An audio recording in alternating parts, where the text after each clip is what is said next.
Let me welcome you all to the OP Jindal Distinguished Lecture of the semester. I'm Ashutosh Varshney, Director of the Saxena Center. And because President Paxson would not be here after 3 o'clock, we'll start exactly at 2 rather than 10 after 2, which used to be the practice. Let me now, in the interest of time, invite President Chris Paxson to make some introductory remarks and initiate the formal proceedings. Chris.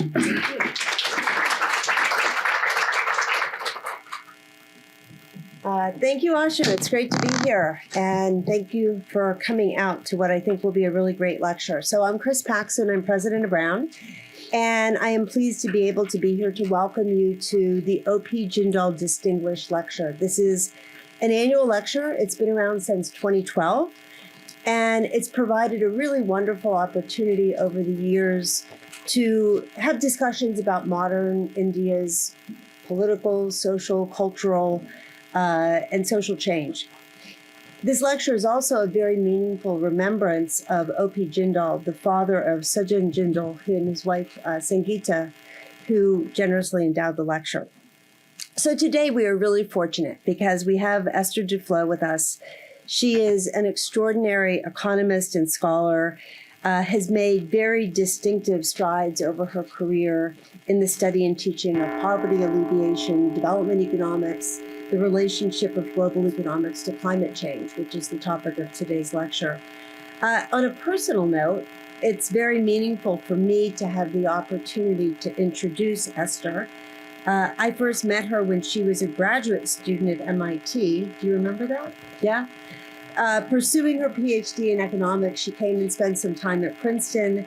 I think at the time we all knew that she was brilliant, and it's been extraordinary to watch her trajectory over the years and see the incredible recognition that she and her work have received, and very well-deserved recognition.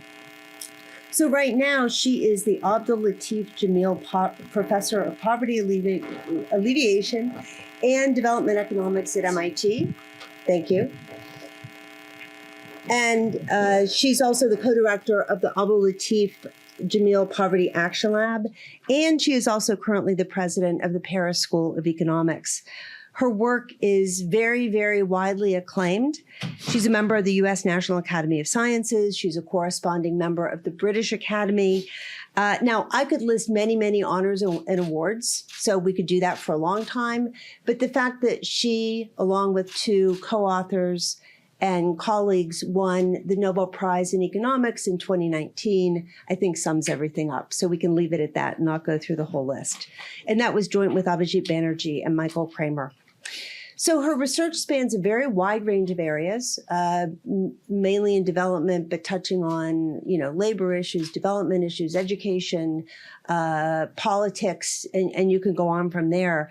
But she has a very impressive body of scholarship on the relationship between economics and climate change.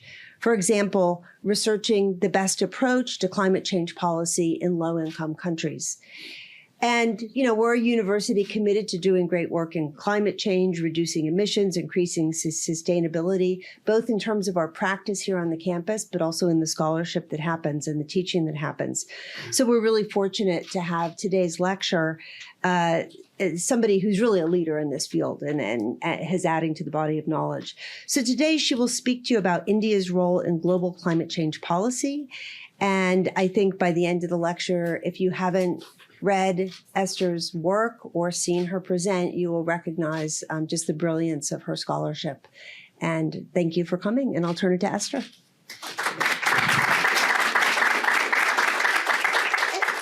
think this is on. Oh, you have it. Okay, great.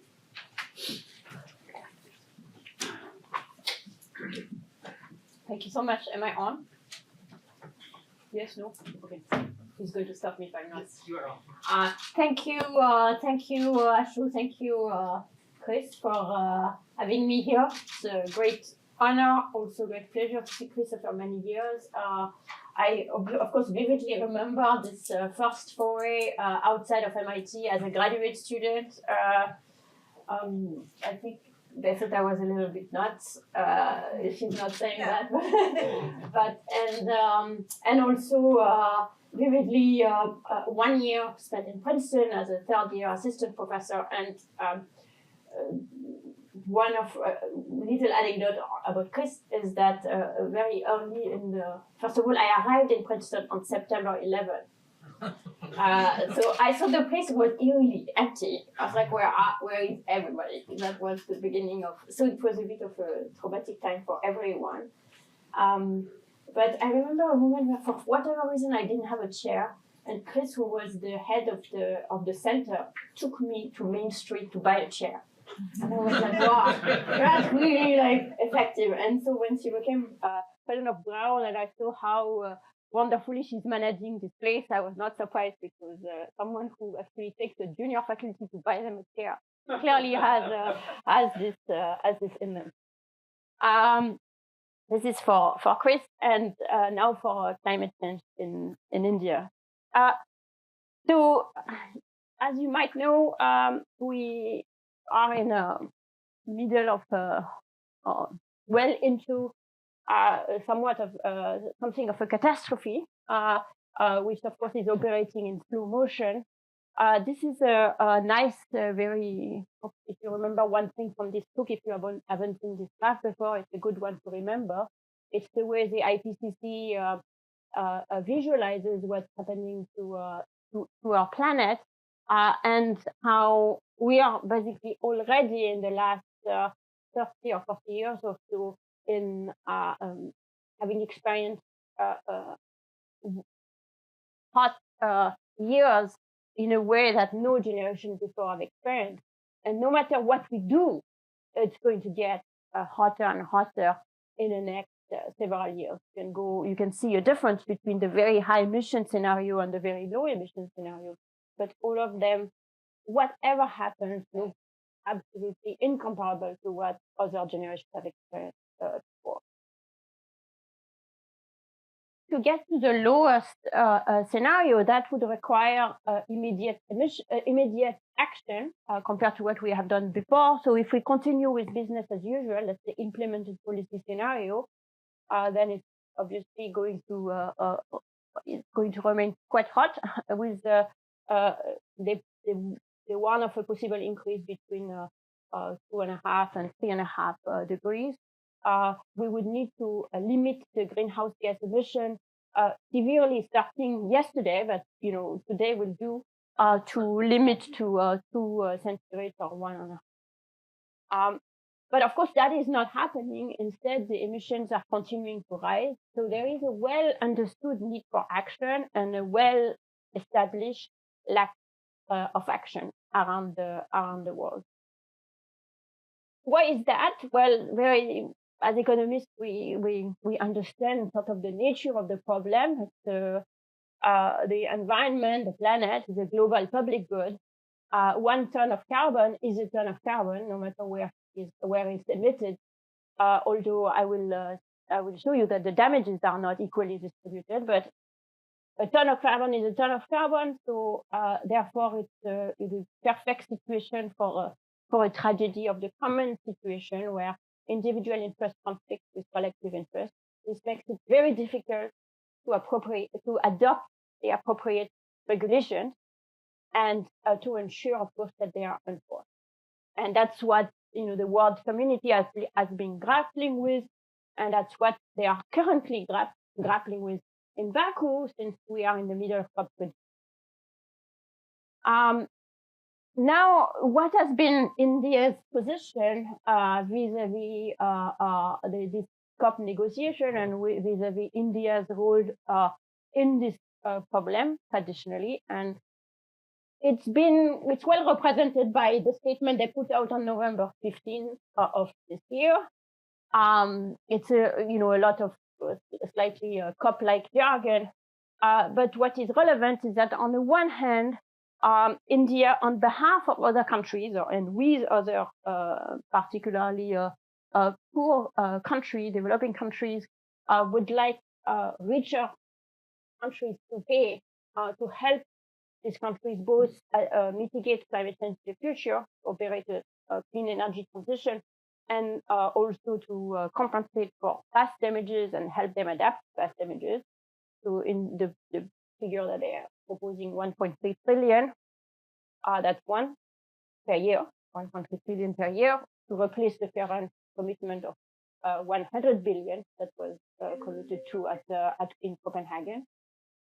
And then the other thing is this idea of common but different responsibilities. It's the idea that yes, of course, 1 ton of carbon is a ton of carbon. We should all emit less carbon, but countries that have less historical responsibility and that are currently poorer should be given a much easier landing path. And India, of course, sees itself right in the middle of that category. So that's sort of the Indian exceptionalism that is being advocated. And what I want to argue, that I hope to leave you with at the end of today, is that I think India is actually quite exceptional as far as climate change is concerned, but maybe a different kind of exception.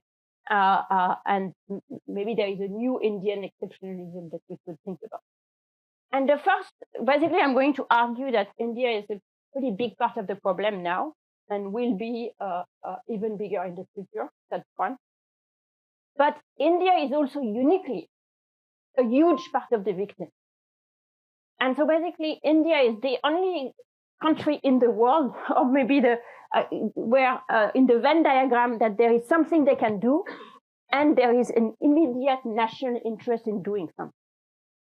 So in this tragedy of the common, in a sense, India is like, actually, I haven't done the exact calculation that tell me that the private benefit, if we take India as a private, the national benefit might equalize the cost. So in that sense, I think India is an exception. That's the exception I want to argue, and therefore they should do something about it. And then we are going to a little bit discuss what could be. Let me start by seeing whether India is a part of the problem. So, of course, historically, it isn't the case. Right? What caused global warming is the cumulative sum of the emission in history, and that means that historical responsibility are absolutely the lion's share of it goes with rests with the West, and in particular Europe and the US. If we are looking at today, but it's kind of an irrelevant way to think, because the past is the past. The US is never going to accept the principle of compensating for past sins anyway. So we have to look forward. That's the only practical way to negotiate. And today, of course, China is a huge carbon emitter. You can see the countries here, their size according to their emission. China is a huge emitter, and India is getting there, quite big as well. So that's why today in Baku, the richer countries are saying, you come on, you stop patronizing us. You also are part of the problem now. You China, you India. And in fact, if we are looking in historical perspective, India per capita emission remains quite small. The US is, of course, the biggest. It's twice as big as China, which is itself now bigger than the European Union, and which is itself again bigger than India. But it is increasing, and it is increasing fast. Look at how the trend is going on as the country is developing, becoming big. One thing that should be noted, though, in that calculation, in the role of India, is that India, just like China, is a CO2 exporter, which means that a lot of the emissions are produced in India are in the service of goods and services that are consumed elsewhere in the world. So that is even more true for China, obviously, which is like the manufacturing to the world, but true of India to a large extent as well. And this is, in a sense, so what this means is that the way we typically, for example, the map that I just told you about emission is a little bit misleading, because if we're thinking about the responsibility of climate change, really lie with the person who is consuming the final good. And the total carbon footprint should include not only, for example, if you drive your electric car, it should include how much carbon, how much fuel you're burning, so zero when you're driving an electric car. That would be the traditional point of view emission idea of carbon footprint. Then the second measure would include the carbon content of electricity usage, which is, depend on the mix of how electricity is produced. And finally, the third, which is the most relevant, would be the total carbon footprint, which includes the production of all the goods and services that are actually consumed.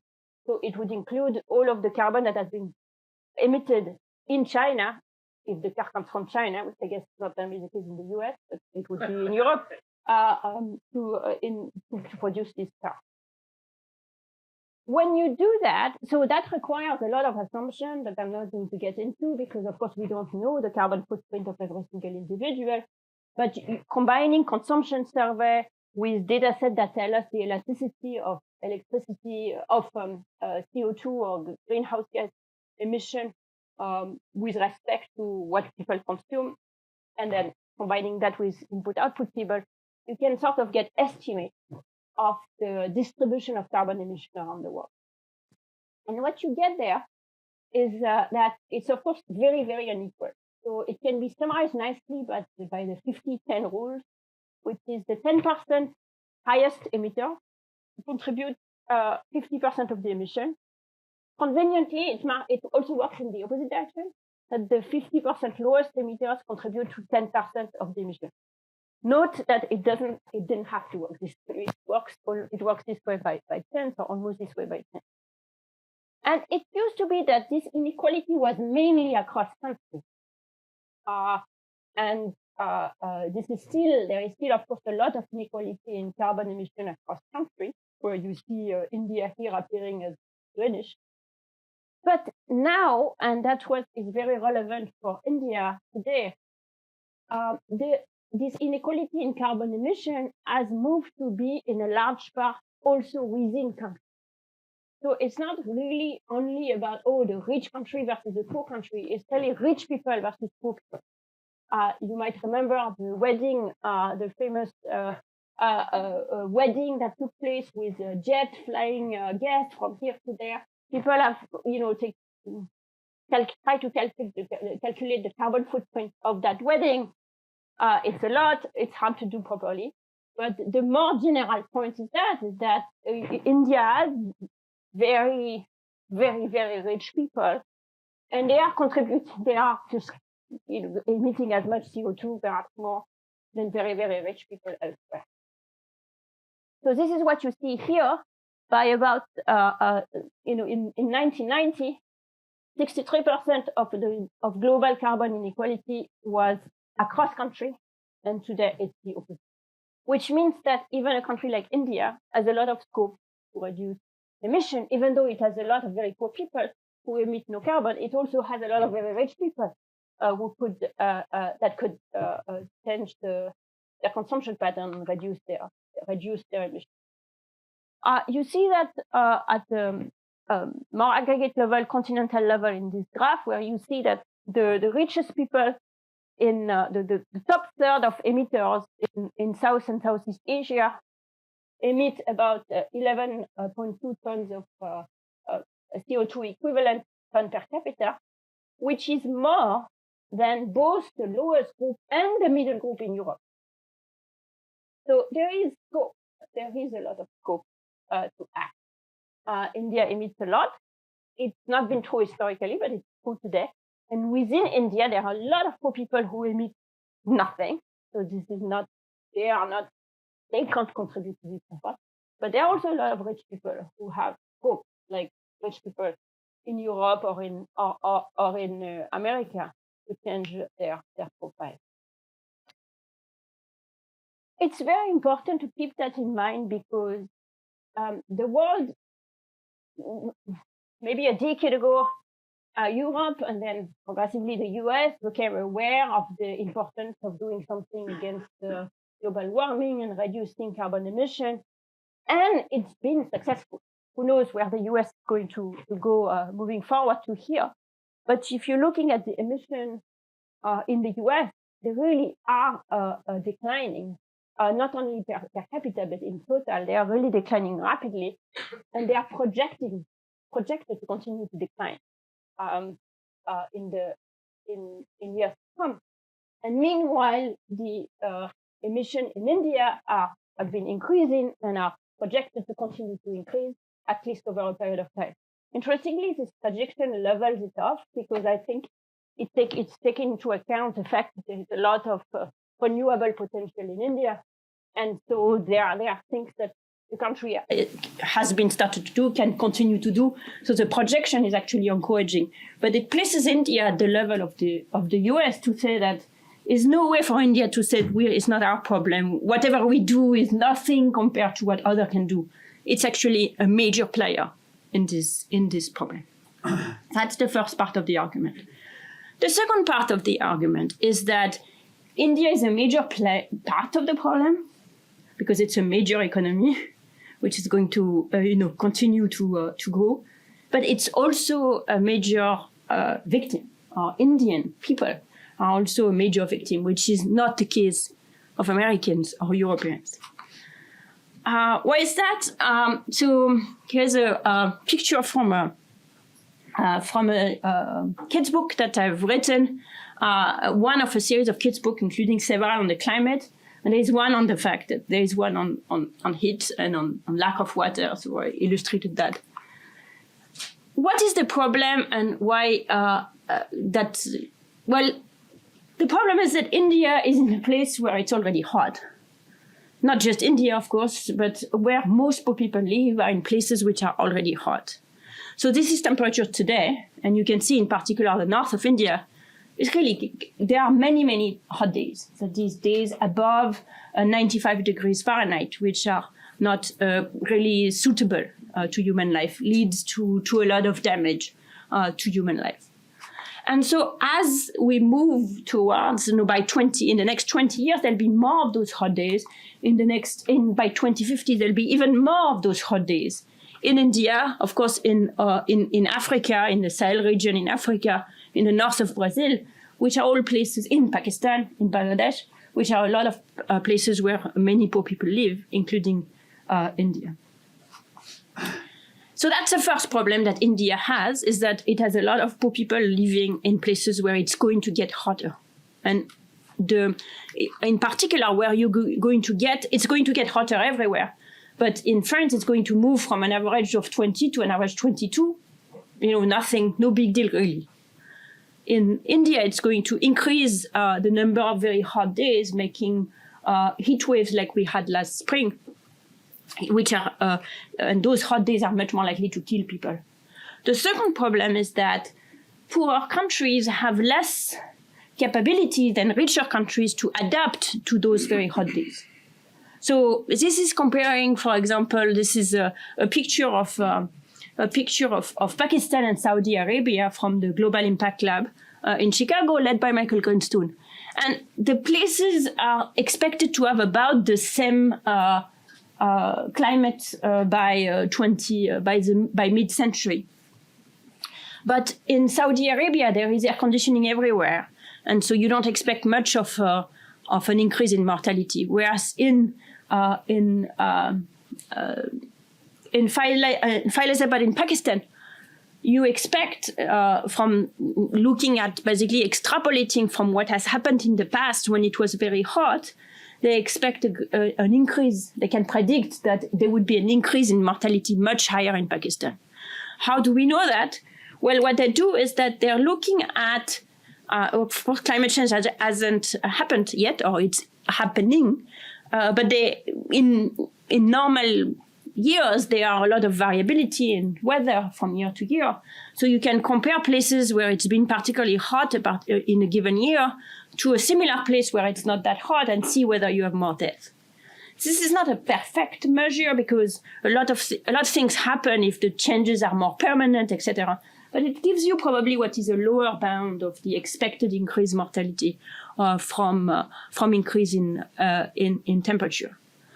And what they do in this graph is to show this kind of impulse response of the effect of past weather temperature in poor places and rich places, in places that tend to be cold and places that tend to be hot. So in places that tend to be cold, people die a lot when it's hot, surprisingly hot, because they are not used to it. And in places that tend to be poor, people also die more than in places that are richer, because although they are used to it, they are not equipped to deal with it. For example, there was a lot of press articles during the heat wave of last May in India and Pakistan about how people have to go work anyways. And if it's very hot and you have to work in construction or in your farm, then you're much more likely to not make it than if you can go from your air conditioning house to your air conditioning office. So this is what I find at the end of the day, putting all of this together, is basically the projected increase, the projected effect of 1 more day at 35 degrees is much larger in the poorer countries, including Pakistan and north of India, than in richer places like the US. When you put these 2 and 2 together, the fact that there will be more hot days in places where poor people live, and that those hot days will be harder to deal with without the resources, you get this map again from QJE paper by Greenstone and many, many, many others, that sort of summarize the map, and is one thing that has really vividly impressed on me, which is why I've kind of started to get into this work, which is where you expect increases in mortality, or where they can predict increase in mortality by 2100 under a sort of a climate change scenario. And what do they find? Well, they find that you can see where the change in mortality are expected to take place. That's Africa, and that's South Asia, in particular Pakistan and the north of India. And you can see Delhi over here. In total, by 2100, they estimate that rising temperature could cause just the temperature alone. So this is without any of the disasters. Just the temperature alone could lead to an extra 73 additional deaths for 100,000 people, which might not seem very much until you realize that it's about as much as the death from infectious diseases today, or the death from cancer. So if we win the war of cancer, but we don't do anything about climate change, we'll be in the same place. Moreover, that's the pessimistic message. The optimistic message is that it wouldn't take much from really reducing this, because it's precisely at high temperature that people are dying. Even if we go from the worst scenario to a less bad scenarios, you would basically bring this mortality decrease to close to 0. So there is a lot that can be done. And of course, that is not all. Many people are affected by other things. India is one of the most affected countries as far as sea level increases are concerned. Calcutta, part of Calcutta, the Sundarbans will be underwater, very much like Bangladesh. So that's another damage of climate change that disproportionately will affect India, and so on and so forth. So of all the countries in the world, India is perhaps in the unique position to have both margin of actions, because it has choices it can make. It has some resources, and it has a lot of highly polluting people, and at the same time large local benefits, and therefore the ability to deal with it immediately. And that's not even all, because another thing that happens when there is a lot of carbon emission is that there are co-pollutants, and in particular suspended particulate matters, which are out of this world in India and Pakistan. This is a photo of Delhi as of November 18, 2024. You can't see very much, because you can't see very much. It's my old office. Yes, exactly. You could see his office, maybe. The pollution level is 50 times the safe limits. It's really insane. You can see it on the map, how the north of India is like dark black on this epic air quality life index, which shows basically links the CO2, links the fine air, the level of suspended particle PM2, PM2.5 particles, and kind of normalize them by their impact on death. And so you can see that India being very, very dark. And the same things that are going to reduce carbon emission and will have impacts in the future will have an impact today immediately on pollution and on not killing people. So that's one more reason why acting today is sensible for India.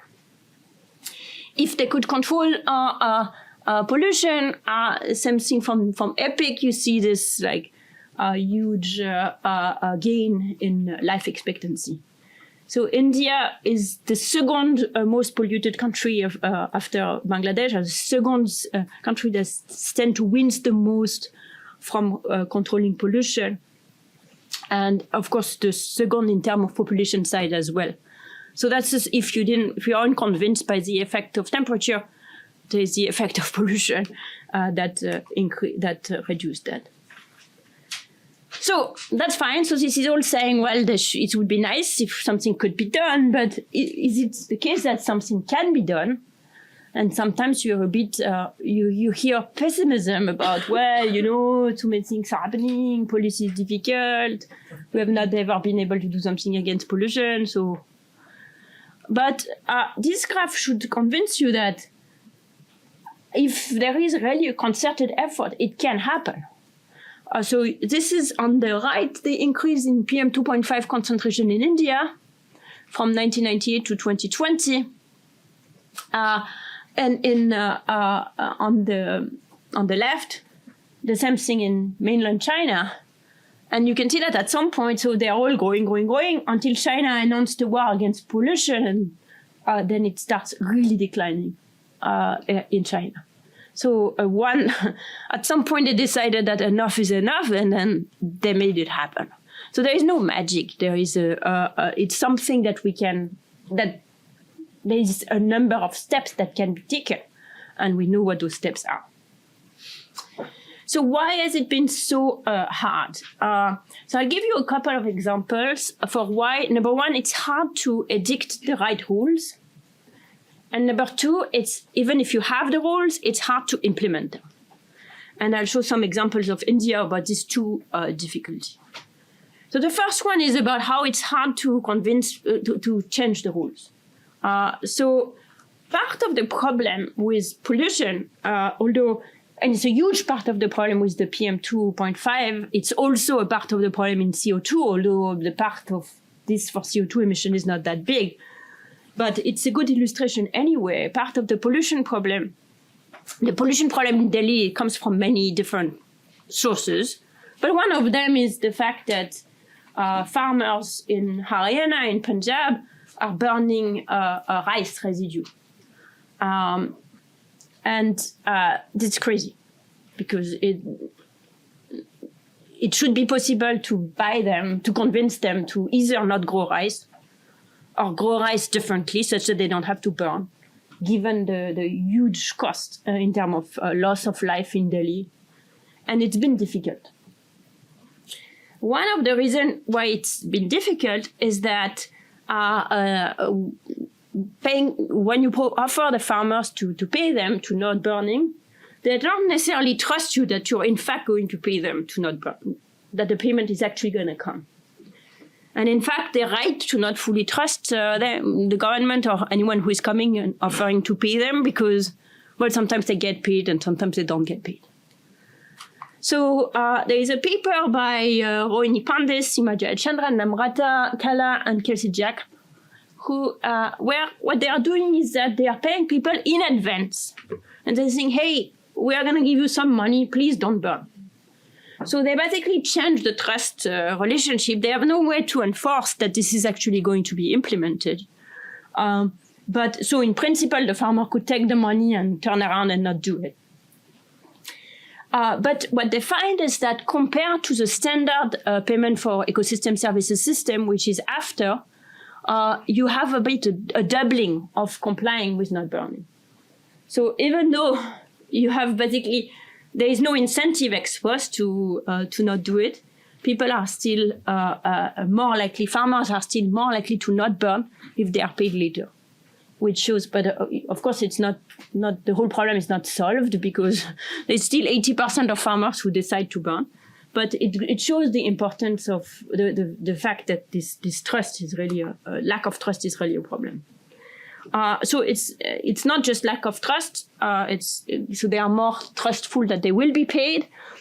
They also are less likely to have liquidity problem, and so therefore be able to not because if you're not going to burn, you need to plant them, basically force them into the ground, for which you need to pay people to do that. And maybe when they are paid ex post, they don't have the money to actually hire people. So for these two reasons, paying them ex post works better. Now, this is scratching the surface. There is still much more that needs to be done. This is another image from my books where I illustrate to illustrate payment for ecosystem services. People are being paid to, in this case, preserve the forest. You can see the government worker, checking that things have been done. But of course, the reality is that it would be better to not grow any rice in Punjab, in Haryana. The social value of rice growing is totally negative because it's killing people by burning the residue, and because it's depleting the water table. So you can see what is happening to the water table in Punjab over the years. Because people the electricity is free, so farmers are taking out as much water as they want using the free electricity. They are taking more than comes in, so the water is depleting and depleting and depleting. And there's some work on that, showing that eventually it's depleting. It's affecting me and my neighbors and the drinking water and so on. In fact, in the book, we have a discussion that is directly inspired by this work, showing that because we start from a conflict where the farmer is taking so much water from the ground that there is no water left in the for drinking water. So clearly, in a way, there is no reason to grow rice in Punjab. They should do something else. And wheat is not a problem, or is less of a problem? Wheat. Which is less of a problem, but mostly they should do even other things. So the government is trying to push millets and other things like that are kind of native to Punjab, don't require that much water, but it's not very successful. Here is the farmer who says, with my electric pump, I can get as much water as I want. So here is some work from Rajasthan, from Nick Ryan and Anand Sudarshan, who is very similar problem, where again the electricity is free, but it is rationed. So it is not that the marginal cost to the farmer is zero, because it only comes for some part of the year. So there is only a few hours per day of supply, and the rest of the time you can't use your wells at all. And what they show is that because the water is so rationed, people aren't wasting it at all. They're using it efficiently from their point of view. The problem is that, so the marginal cost is more than the cost they have to pay, but it's much less than the social cost, even without accounting for the fact that pollution is killing people, because the social costs also account for the fact that in the future there will be no water left. So in reality, so we can do things at the margin, like try and convince people to not burn crops, but in reality, it would be better for everyone, including the farmers, if they didn't do rice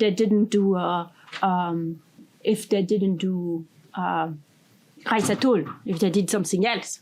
And of course, they are doing it because the electricity is free.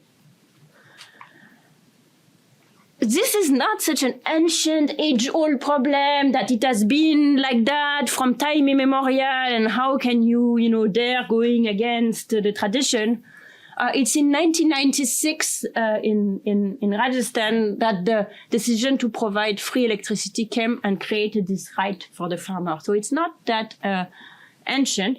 this right, of course, of free electricity is very rational in practice because they don't have, it's constrained. It's not a full right, but not in a very, because there's not enough electricity, so it's only in a part of the day. So it's not but it's not done in a very transparent way. And any attempt to charge farmers for electricity in various states in India have failed politically, and usually have led to the removal of the government that was brave enough to attempt to do that, including in cases where there was really an attempt to compensate the farmer, for example, by cash transfers to compensate. So it's been really, really difficult. And it's again related to this trust issue that fundamentally the farmer are saying, well, I can give up my rights, you're going to compensate me until such time as you stop. And therefore, it has been politically so far very difficult. But you can see that it's something that can and should be done. And other things are not working as well. For example, a regulation on the planting period had a counterproductive effect. After it was put in place, people used even more water during that period. So that's the first problem, is India needs to agree on some rules that make sense, not just from climate perspective. There is a lot of surplus on the table, but it is very hard to acquire because it will get some redistribution from some group to the other, or from some group to the community. And that redistribution needs to be compensated. And so far, no one has found a way to credibly say that this compensation will take place. Mind you, it's not a uniquely Indian problem. This is very much a political problem. We have very, very similar type of issues in Europe, for example, between farmers and the European Union, where farmers would like to use a ton of chemical forever pesticides and so on and so forth, and the EU is trying to convince them not to do that, but for that they would need to be compensated, and they don't think it's happening. So this is not at all an Indian problem, it's a human problem, but it's at least one that is, should be squarely on the table. And if they manage to solve these issues, this will also help with carbon. The second issue is that even if we can agree on rules, it remains that they need to be enforced. So in practice, there exists many de jure regulation. This is from the OECD, all the policy instruments that exist to preserve the environment. And you can see it goes from up to 60 in Scandinavia, and in the US more than 500 different regulations exist to preserve the environment. India has more than 140 regulations to preserve the environment. So it's not that there is not an effort. There is definitely an effort on the table, but you have to. This regulation also have to be satisfied. So this is Manmohan Singh, the former Prime Minister of India, who says, I must emphasize that standards are not enough. They must also be enforced, which is often difficult. It's also necessary to ensure that these regulatory standards do not bring back the license permit raj, which we sought to get rid of in the wake of economic reforms in the 90s. So he's pointing out both the tension between economic efficiency and the regulation, and also the problem of enforcement. So here is an example of the problem of enforcement from Rima Hanna and Michael Grindstone, looking at water pollution in India. Water pollution levels are very high. India has come up with a national river conservation plan starting in 1993. It was implemented in different states at different times, so you can sort of look at the effect, which you can, nationally, you can see there is very little progress.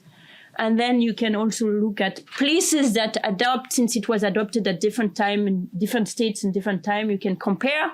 So if 0 is the state where the national plan is adopted, you can see after that whether there was a change in pollution. And if you see nothing, it's because there is nothing to see. Basically, it makes no difference whatsoever. So there is this, comprehensive plan that was put in place and nothing. So that's an example.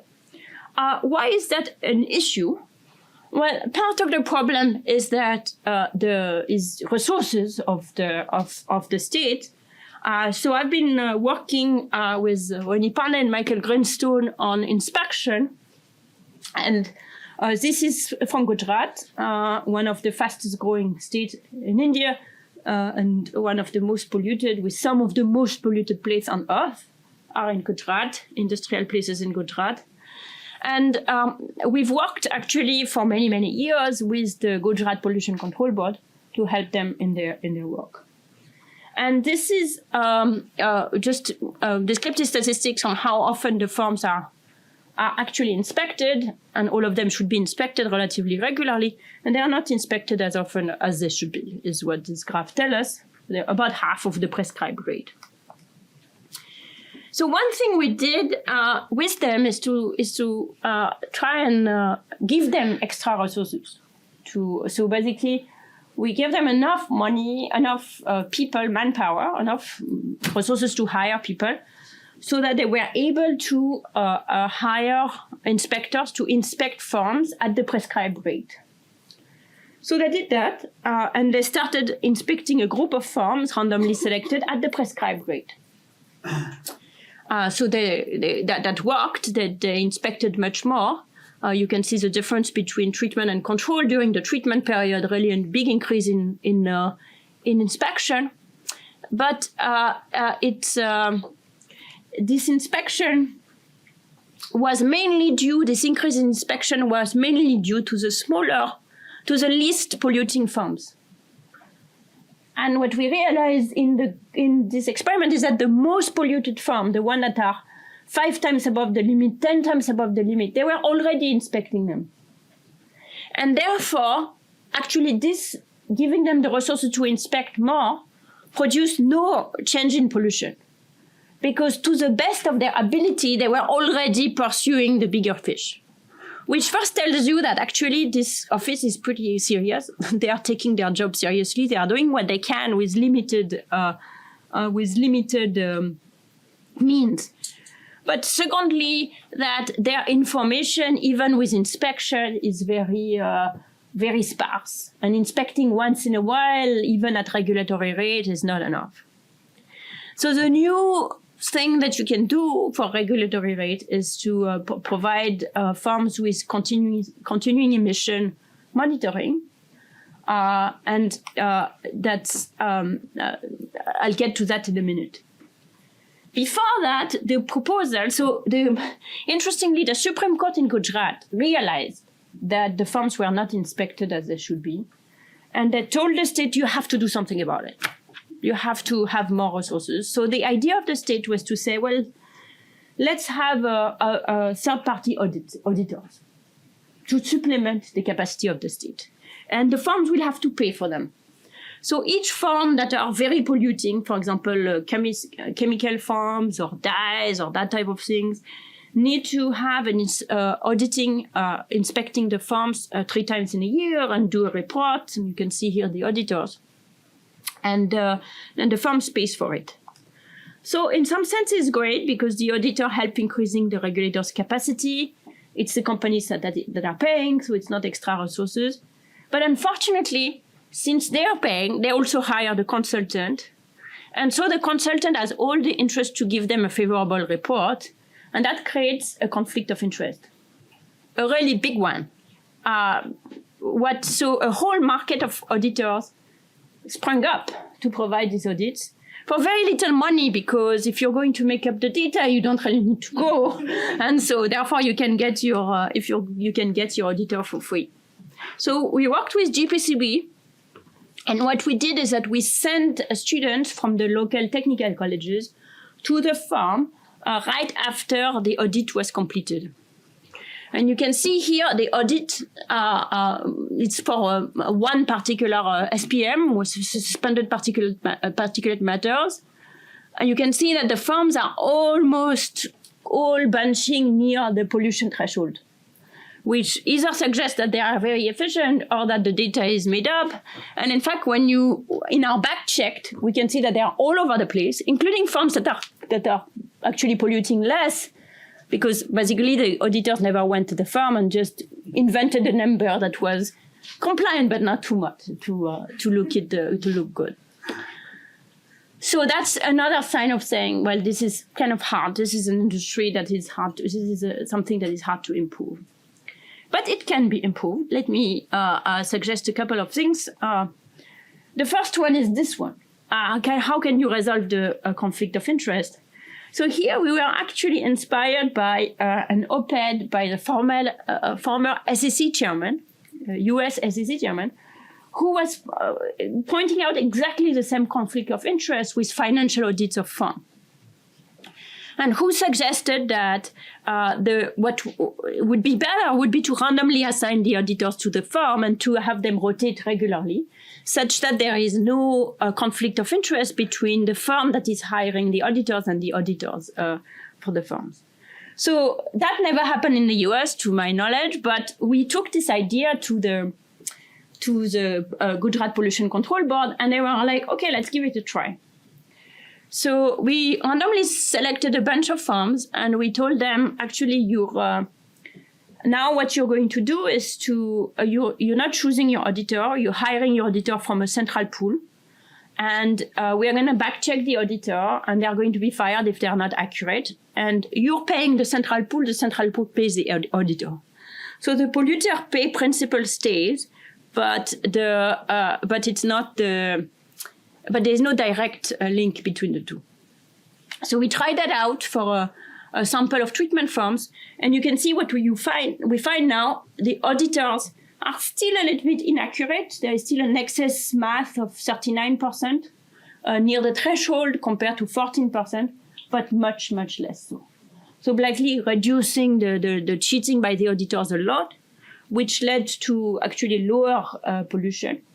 And interestingly, the Gujarat, they just adopted that way of doing things after that for the whole state.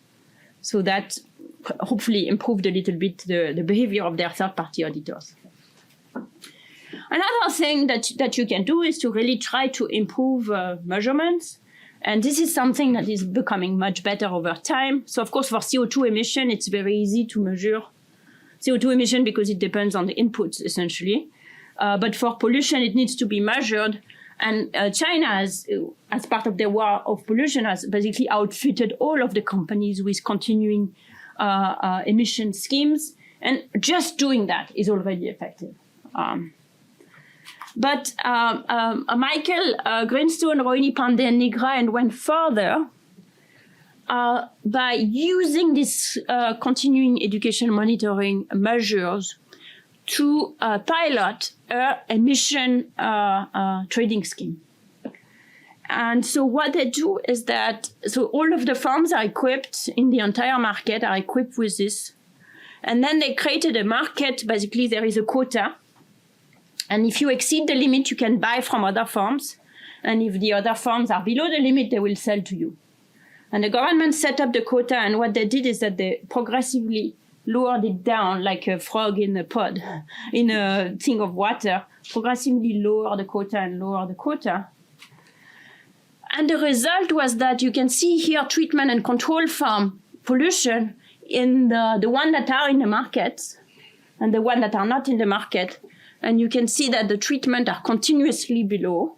So they really managed to reduce the emission in the farms that are part of the market significantly.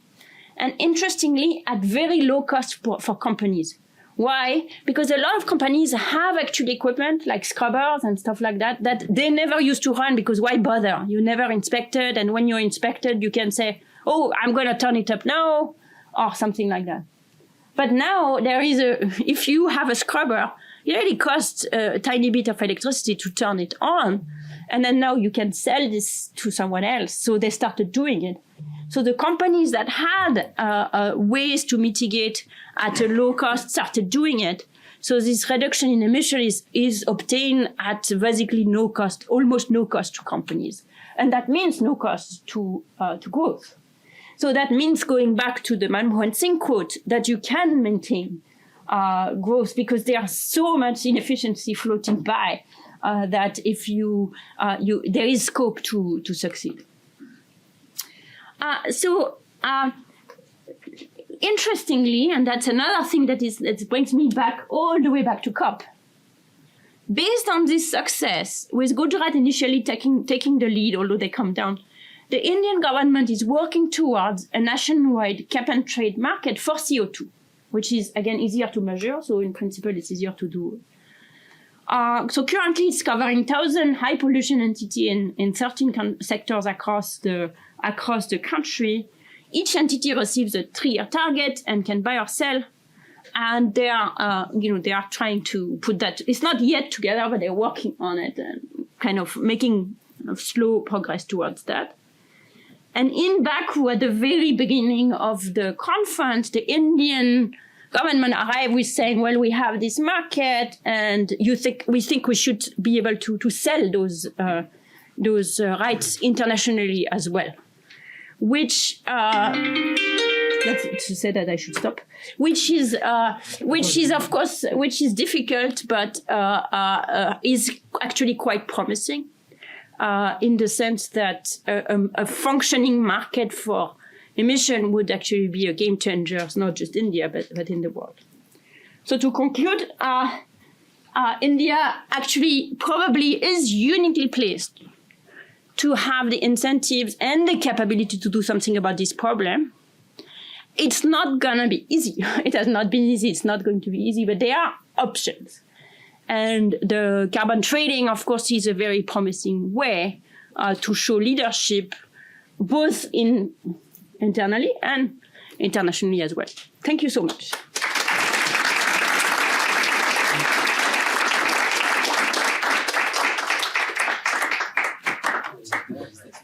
Huh? Can I look at it? Yeah, I need to look. You need to look? It jumps the whole time. Okay. Sit on the side. Thank you. Thank you very much, Esther. Our commentator is Arvind Subramanian, a senior fellow currently at the Peterson Institute of International Economics, previously a senior fellow here at Watson Saxena Center until last June. Before that, a professor at Ashoka University in Delhi, and also a visiting lecturer at the Kennedy School at Harvard. But what is very important for us here is also his role as the chief economic advisor to the government of India between 2014 and 2018 for 4 years. He was the chief economic advisor in Delhi. And he currently also advises the state governments of Tamil Nadu, Punjab, Kerala, and Karnataka. I won't go through his writings. Several of them have sold more than 100,000 copies. And but I would mention that before he went to Delhi to advise the government of India, he was assistant director in the research department of International Monetary Fund for long years. And before that, there is a trade side to his work. He served at the General Agreement on Tariffs and Trade, GATT, for several years during the Uruguay round. So let's welcome Arvind, who has a lot of policy experience, and including on climate while he was at in Delhi. And let's see what he has to say. Arvind. Thanks a lot, Ashu and Andy, for inviting me.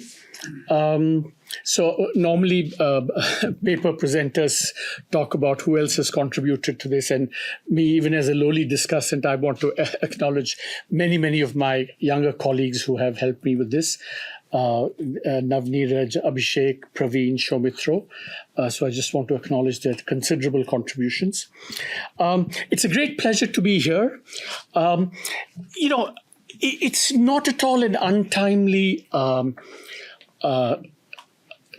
event, Esther's lecture. because of a few things that are kind of going on.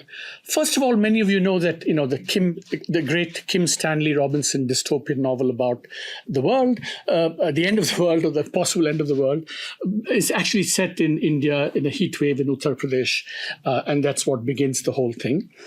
Ram Guha has a new book on the history of Indian environmentalism, which I would recommend very highly, and I'm going to plagiarize a little bit from that. Esther showed the very chilling picture of Delhi, which is now, it's kind of Delhi is almost unlivable even as we speak. So that's also, I think, heightened people's. And the most kind of interesting and dark news coming out of India has to do with this billionaire businessman Gautam Adani, and he and his thing have been charged on various things in the US. But it's actually a kind of morality tale, or is a metaphor for exactly what's happening to India on climate change and the difficulties of solving that. So it's kind of like a metaphor for what's going on. I want to begin by saying that I think this has been a really insightful, textured, a very interesting and insightful lecture by Esther. I very much like the idea of this Indian exceptionalism, but I also like the paper because there's a lot to agree with, but I'm also going to throw up areas of where we can, I think, maybe have further discussion and maybe think through this together. So before I begin, let me kind of, I hope I'm not doing too much violence to the richness, Esther, to the presentation, but I would broadly say Esther has, has made 4 big points. India, one, is behind as a carbon emitter polluter, but will soon get there. And so that's why India needs to act.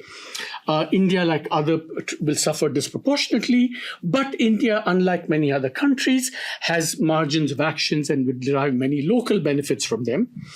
And finally, she has, not a solution, but a series of solutions, based on a lot of experimental work that's been done, which, she believes can help and should be scaled up as we learn more from them. So I think these are kind of the 4 big points that I think Esther made. I think with points 2 and 3, I'm in complete agreement. I think the exceptionalism point, I think, is a very good one, very valid one. I'm going to actually make it even sharper and more provocative than maybe Esther even wanted to. But on the first and the last is where I think I see things a bit differently from what Esther does. So without further ado, let me jump into this. Now, the getting there problem, I think Esther captured this lovely thing from Mahatma Gandhi in 1928. God forbid that India should ever take to industrialization after the manner of the West. The economic imperialism of a single tiny island kingdom is today keeping the world in chains. If an entire nation of 300 million took to similar exploitation, it would strip the world bare like locusts. He was a terrific writer. It stripped the world bare like locusts. Of course, he was referring to the UK. India had 300 million people then. Today, of course, things look very different. And I think Esther is, capturing that, which I think I would summarize it in kind of the concept of the environmental Kuznets curve, which is that if you look at the Mahatma Gandhi United States and the United Kingdom, pollution rises with development. See, I plot everything in development time, per capita GDP. US, UK rise very sharply as income rises, and then after a certain threshold, pollution starts coming down. And of course, that happened 200 years ago with the Industrial Revolution, but China has been, traversing a similar path. And so Esther is absolutely right. Mahatma Gandhi was right that if India, God forbid, were to traverse this pattern, you can forget about the planet. So I think the environmental Kuznets curve is a good way of, understanding Esther's getting there point. And of course, if you get there, this is a chart from Esther, at some point, India and the US, their flow emissions, I want to emphasize that, will equalize. And so India has to be part of the global effort to combat climate change. But I would rather reframe the problem in the following manner. I would begin by saying that the problem for India is, how can India meet its energy and growth goals as a still very poor country with lots of very energy-starved poor people? So if you look at this, this is energy consumption per capita, again plotted in development time. You compare it with, forget about the US and UK, even compared to China, India's energy consumption per capita is very, very low. So for me, it is a non-negotiable, as it is for all of India, that every Indian has to have energy levels comparable with anywhere in the world. That means every Indian on the grid with 24/7 energy, with all the amenities of a reasonable lifestyle in a hot country. So an Indian in, Varanasi or, Ashu's hometown Meerut, same amount of air conditioners, same amount of vehicles as someone in Paris, France, or Paris, Texas. That's non-negotiable. Energy per capita, energy and modernity, energy and development are synonymous. So there's no compromising on India's, of the average Indian, the poor Indian, his energy consumption. But it obviously, and this is where Esther's getting there comes in, but this must be done without damage to the world. And so the challenge is that how do you reconcile these two objectives? But here's the thing. There is a kind of different kind of Indian exceptionalism here, that India is not really following the traditional Kuznets curve pattern. This is per capita emissions and GDP per capita. At comparable points in development time, India is per capita emissions are much lower. So whether you look at it in terms of levels, even so far in terms of trajectory, the slope, as it were, India is not following any of the paths of China or US or UK. So not obvious that India is actually going to traverse the earth. Part of the reason, of course, is, at a similar per capita GDP, India does less manufacturing than China. Manufacturing is dirtier than other parts of India's GDP. And therefore, India may or may not traverse the energy Kuznets curve. And this is true not just for per capita emissions, it's true for per capita energy, and it's also true for things like the carbon intensity of GDP, the energy intensity of GDP. India is actually, a bit of an exception. It is actually, of course, part of the reason is that India has access to technologies that the US and UK didn't have 150 years ago. But even compared to China, I think India is doing, not really a cause for concern that Esther and Mahatma Gandhi kind of warned about. So, but then why is there a problem of India getting there? And this is, again, Esther's chart. I think, this is a very simple elementary point, but India is kind of almost subject to a scale penalty. India is paying the price for being a populous country. In other words, just do the thought experiment. If India were like 20 countries, you would not, sound the alarm on these 20 countries. Poor Indians are being asked to pay the price for just there being too many of them. And this is the tension between per capita emissions and total emissions, and it plays itself out. The energy and the growth requirements mean that, per capita Indian, the average Indian has to have, higher levels of energy. But because India is a big country, you add it all up and it becomes a scale problem. So in other words, I think India must act, and this is where I completely agree with, but not because India will get there, But because India will never get there, despite that, India will have to act. And so that's, I think, the framing difference that I would put. And of course, this is all everyone knows. If you measured India and the US in terms of stocks and looked at it from a historical perspective, India's not going to overtake the US for some considerable time. And we can argue about historic responsibility and so on. But I think, and this is the part where I agree with Esther completely, that India should act not because it will undermine the global climate change, although that may be a benefit, but because of the large domestic costs of pollution across the board, not just climate change, water, soil, air, etc., and therefore that's why India should act. And I would go one step further than Esther here, a bit provocative and things, that if India were to act to reduce the domestic social costs of pollution across the board, that will be both necessary and sufficient. And India cannot and should not do more, but it should not do less. In other words, if India were to internalize the domestic social costs of emissions, pollution, etc., that would be more than adequate as its contribution to the climate change and other related problems. Now, what are the solutions? Broadly, I see three kind of categories of solutions: technology, energy pricing, and of course the whole gamut of issues relating to politics, state capacity, and something unique in India, which I'm going to talk about, is the federal setup. It plays itself out here in a very important way in India. Now, we all know this. Every environmental problem, whether it's carbon emissions, air pollution, household, technology will play a major role. For example, renewables will be a big part of EVs. Renewables will be a big part of the problem for the CO2 problem. Household pollution, switching to gas instead of wood fires and so on, and switching to electricity, very critical.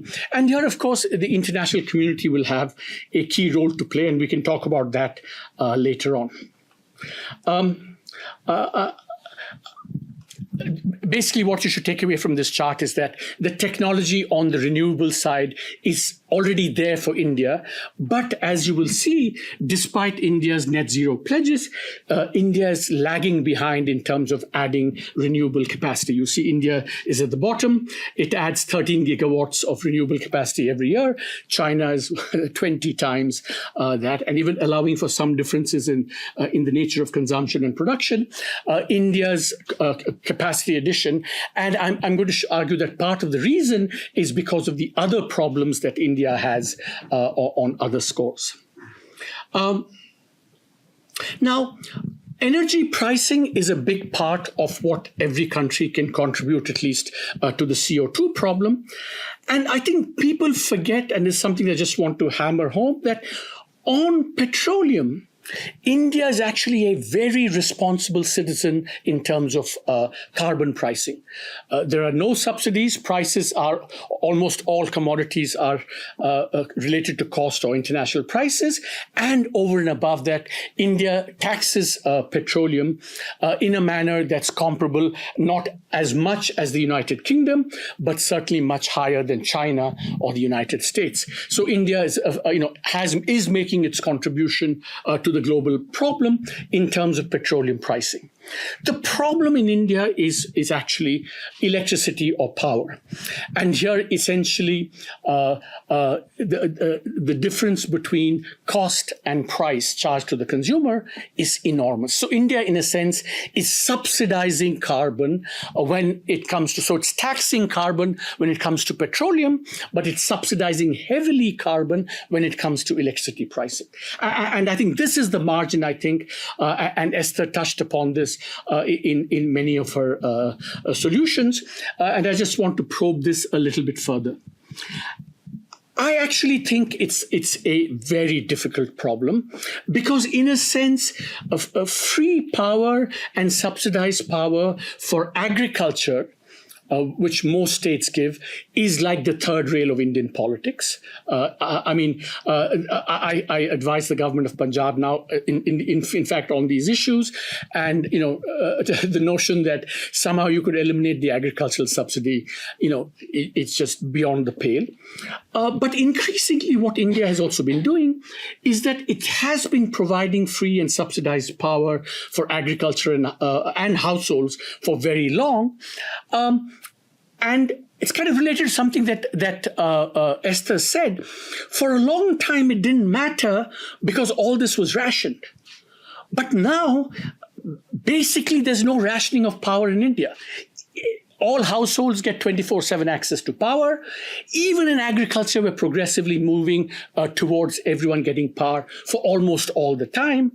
And so these subsidies are historical policies. And the problem for India is exit from these policies. And I think that's a big challenge. So politics is one challenge to address the energy problem. State capacity, power in India is handled by distribution companies at the state level, and they're just highly inefficient and highly corrupt. The Gautam Adani scandal, I think, has a lot to do with this, which we can talk about later. And essentially, you can see this, it's a measure of inefficiency and corruption. India is like twice or thrice as inefficient as this. Third, federalism. The difference is that in India, power and electricity are regulated, policies controlled and regulated by state governments, not the central government. Power is a state subject, so all the problems of politics get magnified because there's competitive populism. Every chief minister comes and announces more and more free power for farmers and households. And the center has tried carrots and sticks to restore fiscal discipline, but basically there are no hard budget constraints. Despite repeated attempts, state governments, just spend and essentially pass on the buck of all the borrowing and the losses eventually to the central government. And so a federal democratic politics doesn't really work here. But there have been two successes in India. India was subsidizing petroleum until the 2010s. It got rid of it. It got rid of petroleum subsidies around 2010.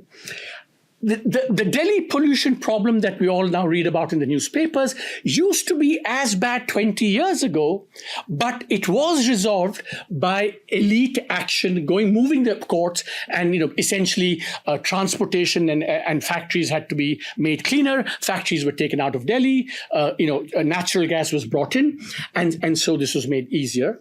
But now the puzzle about the current Delhi problem is this: it's a political economy puzzle. This is a situation where elites who drive policy a lot of the time are profoundly affected by it. They can't exit from it, and yet they haven't exerted enough pressure to solve the problem over the last 15 years. So this is not a case of, elites exiting and things get bad. Here, elites can't exit, so the incentives are there to put pressure, and yet it hasn't happened for 20 years. So we can kind of learn lessons from that. So what is the way forward? I think Esther has, and this is something that it's really a theory of change that Esther has embraced and advocated over the last many years. You experiment on a variety of fronts, you learn, you scale up.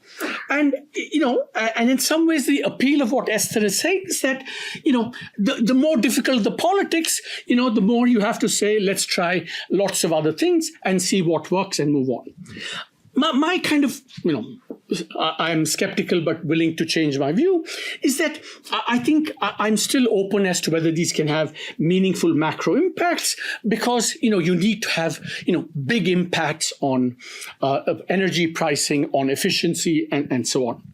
So let me end by saying what the good news is, because as I said, I advise at least two governments on the power problem in India. I think the renewable revolution is creating opportunity. governments are starting to say, unless we get, these inefficiency problems, these pricing problems, it's not going to work. So one example is, one result of all this messy pricing that we used to do is that we used to tax industry as a result, subsidize the consumer and tax industry. Now the renewable revolution, industry is allowed to get cheaper solar power and exit the system. The other, impetus for change is going to come from looming fiscal crises. A number of state governments, because of their financial fiscal problems, have reversed some of their subsidies, and so crisis leading to change is one dynamic that will happen. And I think there's a final dynamic, which is what I've been kind of associated with and very excited about, is that it turns out that these household subsidies on power that's being given, most of it is being given to rich households, not poor households. So whereas if it had been given to poor households, I think the politics of that would be much more complicated. Whereas given the fact that they're benefiting middle class and rich households, I do think that there's scope for margin for maneuver here. And so whether the kind of change that Esther is talking about, that's the way forward, or whether we do need to address frontally some of these big macro political institutional issues, I think is the open question going forward. But you see, my last slide is much more less dark than my opening slide. So I'm hopeful that there's going to be progress. Thank you.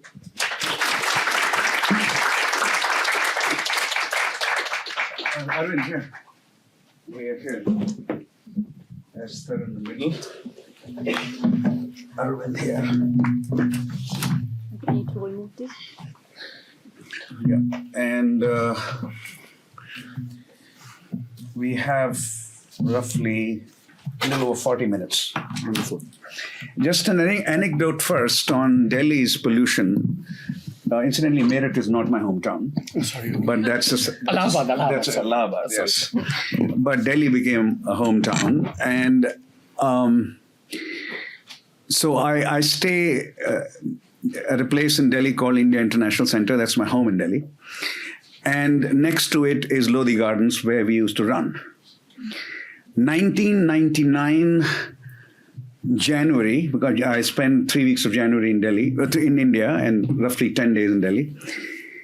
And I'm a runner, and I couldn't run in the morning, and I would cough. 1999. And then 2000, same thing happened. Then I started looking for gyms after that. 2002, roughly, I could start, or 2003, I don't remember now, I could once again start running in the morning in the Lodi Gardens without coughing. And that was because vehicles, certainly three-wheelers, I don't know about cars, four-wheelers also, they were required as a result of the courts forcing the government to take away dirty fuels, and natural gas arrived. And all three-wheelers and all four-wheelers too. No. Yeah. So all vehicles on the streets of Delhi had to use natural gas, which was less polluting, and we could keep running in the morning, right? Anyway, that's just that was the early phase of pollution. That was vehicular. Now you have agriculture-based rice residues being burnt around Delhi and causing the pollution. I think a paper that, and you perhaps mentioned here, that it's not primarily, Delhi's pollution is not primarily because of vehicles. It's because of the burning of rice. It's all of the above. Combination of Set of things. Which is larger? No, we cannot estimate that. All of it. Okay. All right. All of the above.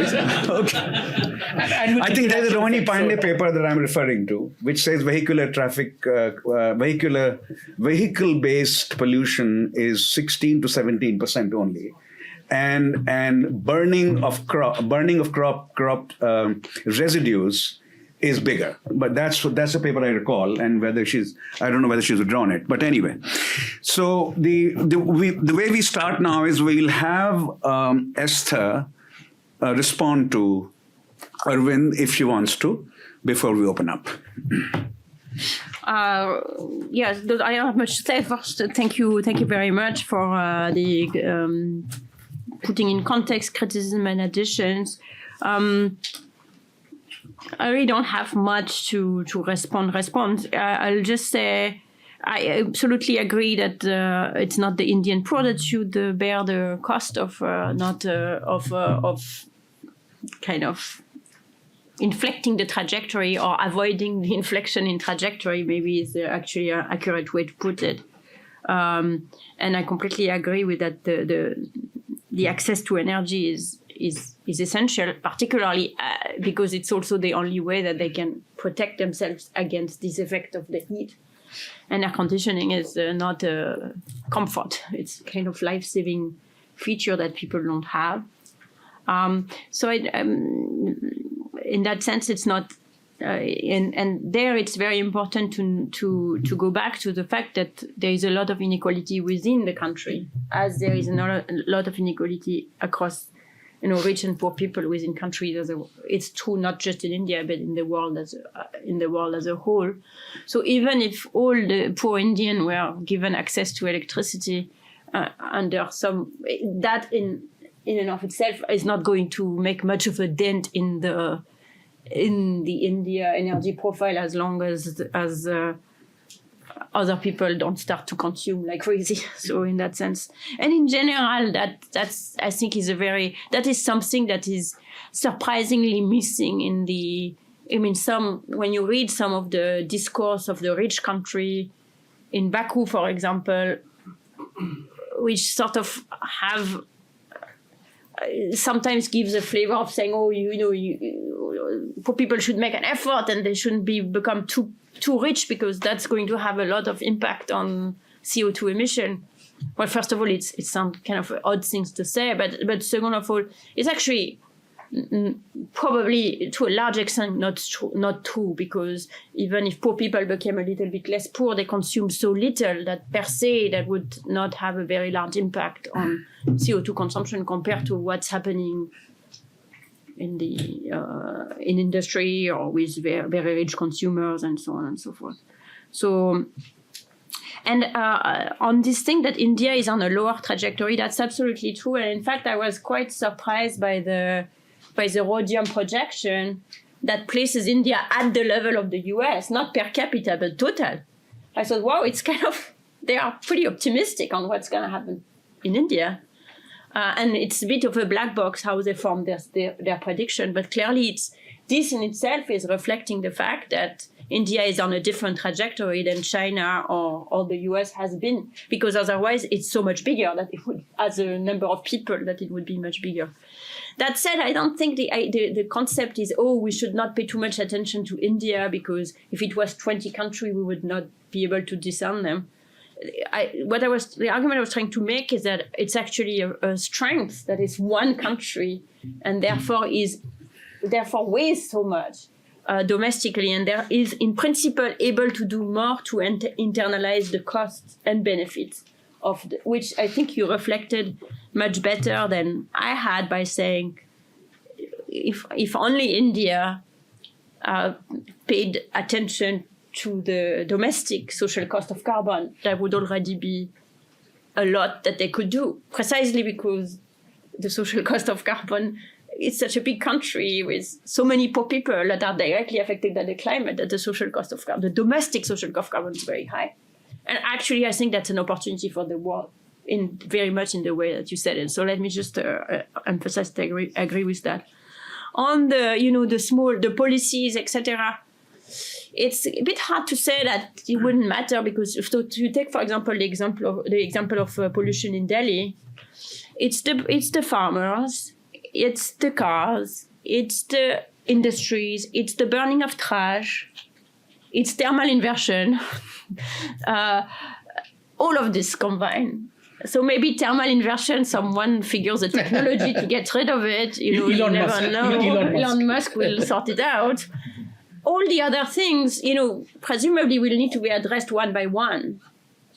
And farmers could stop burning if we found a way to convince them to stop burning, and that would have a big impact. And finding the way, once you find a way that works, then of course it becomes a policy problem to actually implementing, but finding the way hasn't been found. It could be better technology, it could be that they need credit, it could be that they need to be paid in advance, it could be that right now it's forbidden everywhere. So it's not a law that is going to help it, because the law is already in place. Clearly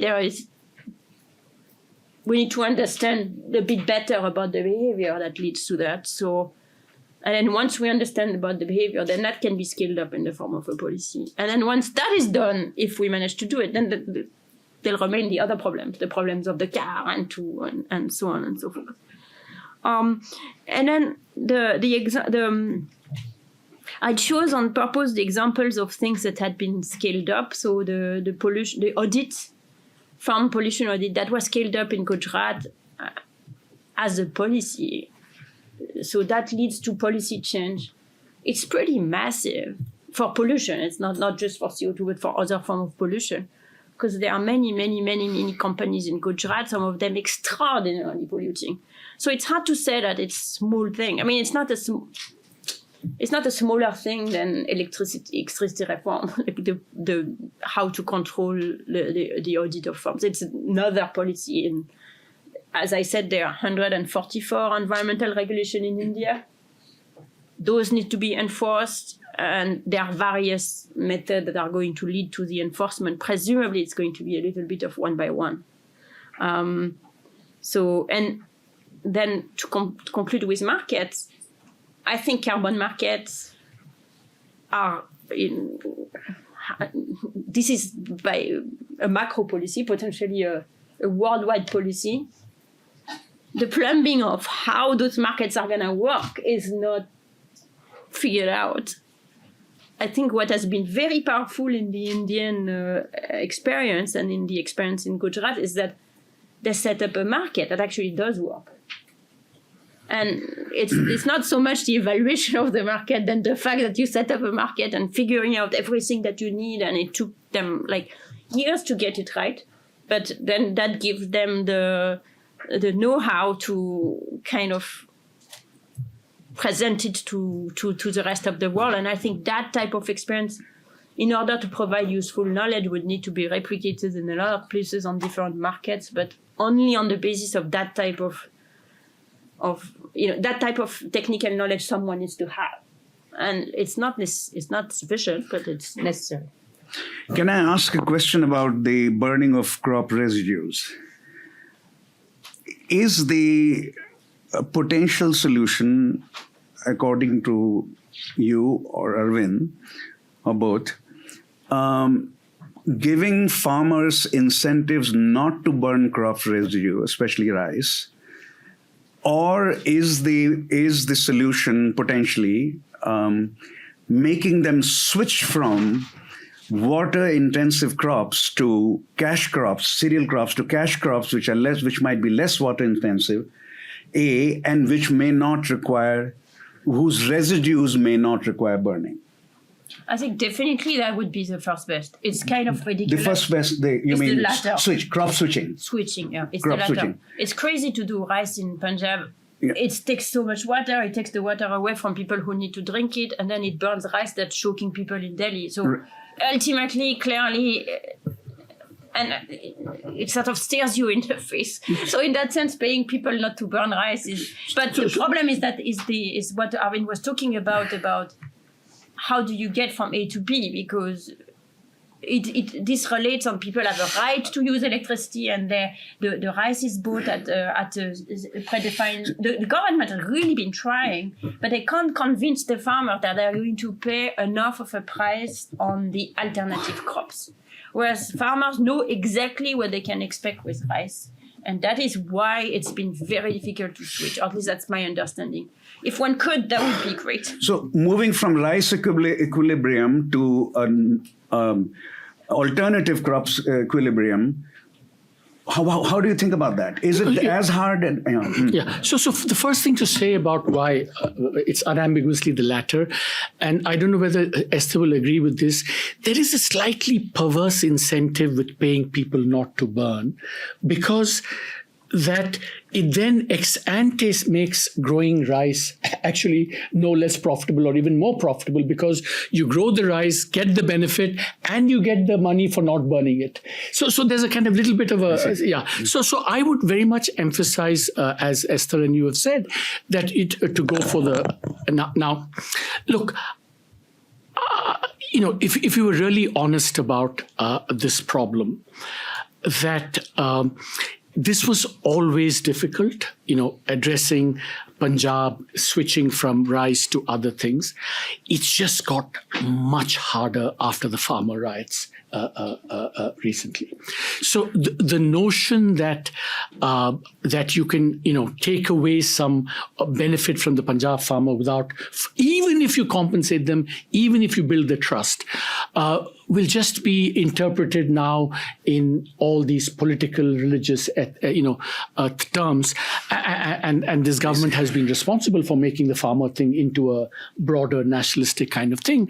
So I'm, it's a very bleak picture. We have to be very honest, because it's not just the problem of how do you take away entitlements that have been there for about 25, 30 years, but on top of that, we have this extra layer of absolute political fraughtness that's going to make it even more difficult. But we should, of course, remember, and then switch on to audience questions, we should remember that rice was not a natural crop in Punjab historically. Rice cultivation basically takes off in 1980s, late 1970s, right? No, later. Or maybe 1980s sometime, right? So rice cultivation, so there was crop switching in Punjab at some point, and now we're talking about different kind of crop switching. So crop switching to rice in the 1980s was somehow... And just to, so Esther had a very nice... Just water? Groundwater. Yeah. Esther had a very nice thing about India exporting emissions. India exports water because of the rice. I see. All right, so let's open up. Yeah. Yes, please. There is a mic going around. There should be, yeah. Hello? Yeah, it's working. Hi, I'm Samdal. I'm a freshman and I actually live in India. I was wondering about something that you just mentioned right now about the crop switching, because from what I understand, millets and the more traditional crops, they require much less fertilizers and chemical pesticides, which is obviously much more healthy for the ground. But I'm guessing that there are a lot of corporate interests driving this and potentially pushing back against this more environmentally friendly switch that we're hoping for. I was wondering what your thoughts on this was. Any thoughts on why not more millets and more sorghum? And particularly the corporate interests. And is a corporate interest issue or something else? I don't think this is a crop switching idea. Yeah. I don't think that's a problem. I don't think that, honestly, I don't think in this particular instance, it's not to say that corporate interest doesn't play a role from time to time, but in this particular instance, honestly, I don't think that's the issue. The issue is the combination of what I said and what he said, which is the farmers are very unsure. The rice they've been doing for some time, the water is free, they know what's... they know what to expect, the support price is very stable, etc. And then when they try to change it, they really went against it. And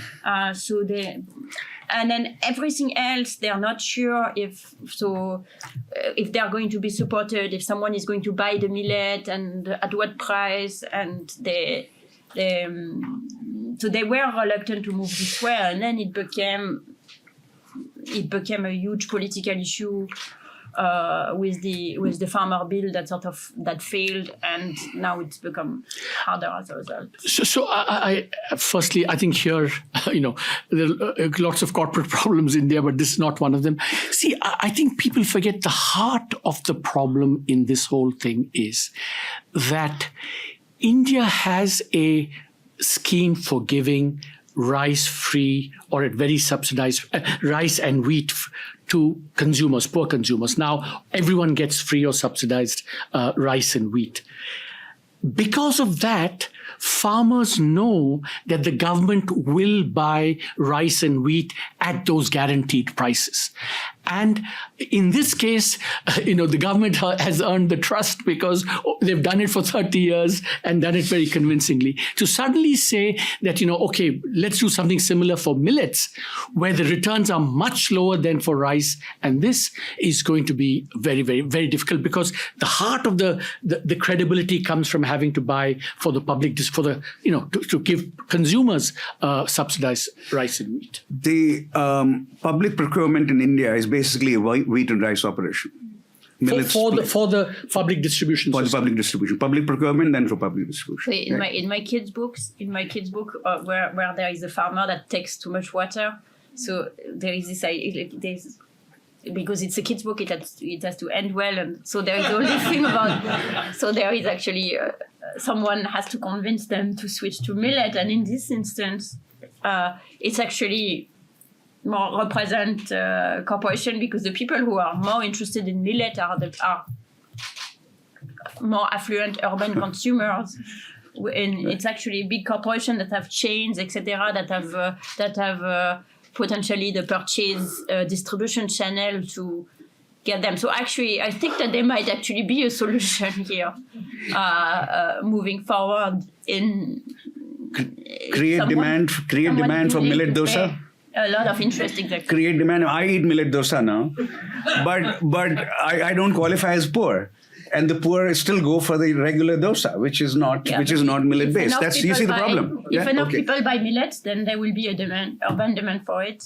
That might generate its supply. But in the meantime, the problem is that given where we are stuck, to go back to Ashu's question from earlier, in the meantime, something has to be done about the burning. And the issue is that we are very much in a third best kind of a world, because that thing that you need to do in the meantime, because people are dying now and we cannot wait till, crop switching take place. First of all, do something about buying. And you might make it more difficult, because that creates new entitlement around the crop burning. So it's a problem from health. Yeah. Who's next? I think Andy. Andy's going? No. Well, Okay. I'm happy to ask a question about something. Arushi is asking something. If Yeah. Andy wants to go first. No, go ahead, please. Arushi Kalra, yeah. I just wanted to go back to the market incentives on crop switching. Yeah. I guess like one big issue with growing rice in Punjab is exports, and it's hard to get the kind of prices that Punjab is exporting to the rest of the world in the domestic market itself. And Arvind mentioned the procurement infrastructure, but most of the rice that the Indian government is procuring is from Chhattisgarh and Andhra Pradesh. But the problem with the Punjab rice cultivation is that it's all being exported. So I was just wondering if we could think of sort of like we've talked about carbon trading here, but what about incentives in the international market for the polluting product itself? So, Arvind, then, she's saying, are there purely economic solutions as opposed to the political difficulties that you've laid out, both of you? Purely economic solution. Can we do something about why should rice be exported from Punjab? So just my understanding, the facts are that Punjab grows both basmati and non-basmati rice. Its basmati is not procured by the government. It's procured by private traders and exported. I see. Non-basmati rice is procured by the government. It's kind of more non-tradable than basmati rice and sold to the public distribution system. Yes, my point is it's not that major as compared to procurement from Chhattisgarh or Andhra Pradesh. Yeah, so rice is procured from all these places, yeah. But also Punjab. I mean, Punjab is also big, but also from absolutely, yeah. Where else do we go? Well, there's a question here. Oh, Andy. Yeah. Professor Andrew Foster. So this is maybe a little bizarre question for one economist to ask another one. There are a couple of political scientists in the room, but we've sort of talked about the poor don't really have to do much here because they're not really strong consumers. But in the end, they have to vote, and that's a key feature of democracy. And one question is whether there's a sort of a political payoff in Gujarat for the cuts in emissions that are happening. But it's a much more complicated question to talk about carbon because, I think the idea that the poor would somehow internalize the global costs of carbon is a bit of a stretch. But I'm wondering if any of us have any experience in in the extent to which the sort of local populace on the ground might in some way see a global responsibility or even a local responsibility that goes beyond their own lives. And it seems hard. I don't have an answer to this question, but I have another question, which has puzzled me for a long time. And to some extent it came up in Arvind's present discussion as well, is why it's so difficult to get people to get the outrage on the pollution, where you would think that issue is not, like, I mean, it kills people, rich and poor, right now and then. And even that doesn't seem to be a major driver of, it's not really discussed in political campaign. It kind of hardly comes up. I mean, there are activists who are working on it, but it's not a huge deal. It's actually always been a puzzle for me. The generic form of this exchange was that in many parts of the world, it's been noticed in democratic politics that people vote against their interests, quote unquote. And here you're saying the poor. You're saying the poor are, quote unquote, poor are possibly, as well as middle classes, are voting against their interests by not emphasizing in their politics pollution, which is killing them. But it's not voting against your interest, because it's not that there is one party or the other that is making a bigger deal of it. Yeah, so I would say this, the thing, as I said, the puzzle is when the elites were affected by the pollution killing them now and here, they acted on this 10 years ago. Okay, this one is much more severe. Exit is very difficult, and it's not happened. And part of the reason is that you have to do many things across many states and coordinate that. I think that's a part of the problem. Whereas, remember in the earlier episode, the Supreme Court said all you 2-wheelers, 4-wheelers, you have to switch to natural gas. You'll be compensated, and all the plants around Delhi, you have to get out. But there were 20 years of laws before the Supreme Court stepped in. No, right. Basically, maybe in 20 years totally ignored for 20 years. See, and then the Supreme Court. But I want to come. It seems to me, and Andrew saying that the last corrective action, last round of corrective action, was not induced by politics but by judicial intervention. No, judicial intervention. Courts mandated that. It's not that people came out on the streets and said it should be natural gas now and not dirty petroleum. Ashu, no. The politics of outrage worked. Yeah. It's middle class and rich who were outraged. Went to the Supreme Court for public interest litigation. That's the political economy of that. So there was outrage, and the middle class were affected. And in this case, they could get the courts to act on them.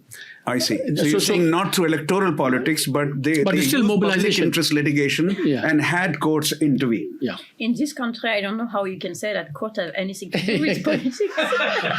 Say it again. In this country, how can you say that courts have anything to do with politics and not applying the law exactly as it's written? But Andrew's question was a bit different. His question was, can you get, when it affects the poor, we were all talking about affecting the rich and what happens. Andrew's question is, if it affects the poor, can there be some mechanism by which that can? And I don't have a good answer to that one. Yeah, it's a scary prospect, right? Yes. That capturing the social surplus that Esther has clearly identified requires, right, that the poor somehow take that under their wings at some level. In a democracy, it may be a different issue in China. I saw a hand go up here. Yeah. Yeah, so this is kind of a little bit more of a big picture question, but I liked kind of your depiction of the Kuznets curve because I think it's well depicts the thing that we're facing. However, I was wondering, in these other countries, this peak in the Kuznets curve is and at least in my intuition, is due to an increase in consumerism, and I think consumerism is a thing that increases pollution a lot in a lot of these kind of developing countries. So why is it that for India, when you talk about, maybe not facing this issue of like having this peak in the Kuznets curve, why do we not expect that as India develops over the next 80 years? Okay. So firstly, I it's kind of response to both questions. Ram Guha, the historian, would say that this is, the Kuznets curve in India is nonsense for India, because the Chipko movement was a massive poor mobilizing to protect their environment. So at very, very low levels of income, so they were well on the left of that, because their livelihoods were being affected, the poor mobilized and made sure that, I don't know whether the Chipko movement is when in the 70s, they went and hugged the trees and against the state and the contractors, and reasonably successfully so. So it is not always the case that that'll happen, one. But the second part of your question, of course, is something we've just been discussing, is that for that consumerism to work, it can work in two ways, right? You become richer, you want better environment. So that's the demand for environmental services is highly income elastic. But what we've been discussing is that you also want to avoid the really horrendous outcomes, which you should be even more kind of sensitive to. And there it seems to be that the record in India is a bit mixed and patchy. And the Delhi pollution now and the thing earlier are examples of, and to Andrew's point, I mean, there are so many places where coal burning in India inflicts so many health costs, and yet we don't get enough action. So, in some places it happens, in some places, it doesn't seem to happen. And, it's just very mystifying in some ways. Patrick Heller.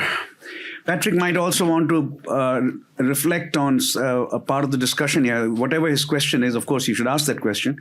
The poor have been mobilized more in Kerala, the state that Patrick knows very well, than in any other part of India. So this discussion about how to mobilize the poor, or what kind of politics can emerge from that sector of society, I think you're very well positioned to say something on that. But go ahead and ask your question first. I'm not going to say anything about Kerala. Okay. I do want to begin with the court. I mean, the court introduced compressed gas. It also banned BRT, the bus rapid transit system. So it cuts both ways. And that was because elites wanted to maintain, their 4 avenue lanes and didn't want to give up lanes for mass transportation. So first of all, thank you, Esther, for the talk, because I think it's really important to make the exceptionalism case, and that there's a lot of low-hanging fruit and so much that could be done that would not only be good for the global climate change, but be good for India and for Indians in particular, and address the horrors of places like Delhi today, which the court also called, I think, the largest open-air gas chamber in the world, right? I mean, so... and all the sort of regulatory interventions, the use of inspectors that you talk make a ton of sense, but it points to 2 broader problems. One is politics, and Indian political parties for now still don't really care about green issues and aren't very programmatic, and many would argue don't represent the poor. Parties don't just represent, they also aggregate interests, they shape preferences, et cetera. Yes. And we're not seeing many political parties do that in the direction of environmental issues in India. On the demand side, there's Chipko, and there's a lot of very brave and proactive and smart NGOs, but there's no environmental movement in India. Right. And we know what moved politics in Europe and in Brazil was environmental movement. So that's clearly a problem. But I want to raise the institutional question of actual implementation. Even if you got the politics right, it seems to me there's 2 problems in India, and not to be overly pessimistic, but one is frontline bureaucracies, like inspectors, like nurses, they are incredibly weak. And Yamini Iyer was here, and I think she's gone. But the accountability initiative at CPR shown time and time again that frontline bureaucrats in India could not do any problem solving. They're too busy checking off boxes to actually be effective inspectors or good teachers, et cetera. And then the other problem is local government. I mean, a lot of the things that we're talking about can't be done from the center. The coordination problems, the high contact with citizens, communities, etc. This is the stuff municipal governments have to do or local governments have to do. And one of the obvious institutional problems in India is it is one of the most centralized democracies in the world. It decentralizes to the state level, for sure. Below that, there's very little going on. Namboodiripad famously said, between the center and the state, we get democracy. Between the state and the locality, we get bureaucracy. We don't get democracy. Padurai has said of Indian cities, there are cities in which it's citizens without cities, because they really don't have a say over municipal governments. It's so weak. So can any of these regulatory interventions that make a lot of sense on paper, that have been proven elsewhere, et cetera, how do we make them work in the absence of capable, authorized local governments?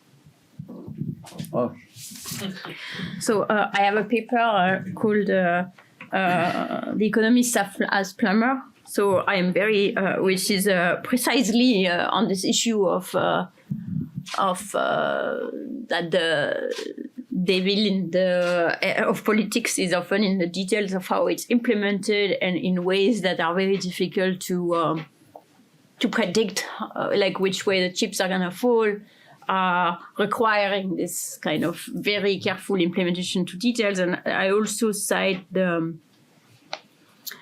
James Scott book about the fact that the high-level bureaucrats, and maybe us who are sitting on that side, tend to ignore this issue and have this illusion of the state as being able to say, let's do this, you should do this, and then that's going to happen, and very little interest in the details of how it runs. So I'm very, very extremely sympathetic with that. And in fact, a lot of my work is in that subterranean level of how to make